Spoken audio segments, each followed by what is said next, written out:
is an experience you had at a courthouse that you'll never forget.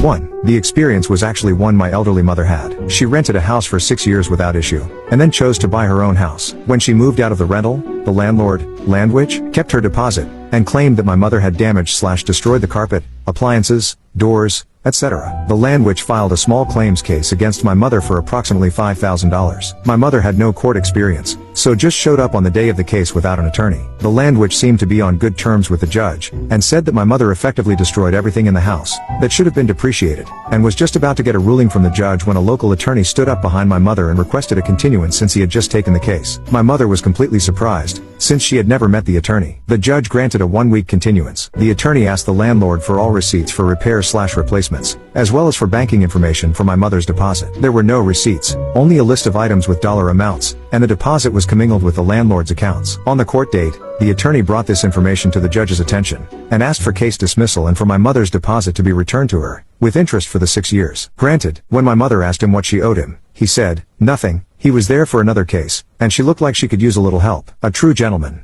2. Oh my God, stop. Just stop. I don't care. The one and only time I've been in a courthouse was to get a restraining order against my ex-boyfriend. I was really nervous about going through with the whole thing, but a family friend who'd gone through divorce and court hearings and crazy men previously came over to visit me the evening before. Stay quiet, she advised me. Answer the judge's questions and then shut up. Let him, ex, hang himself. The day of the hearing, I did exactly what she advised. My ex, on the other hand, decided to do what he'd always done, which was to exhaust everyone in earshot with his endless self-justifying talk. However, he'd never run up against an actual authority figure before. I believe it was right about the time that he pulled out a 4-page letter that he fully intended to and began to read to me right then and there that the judge did a literal double facepalm and uttered the line above, much to my ex's displeasure. Of all of the feelings and actions I'd prepared myself to handle that day, the overwhelming desire to break into laughter was most definitely not among them. Have a beautiful day, Lydia. 3.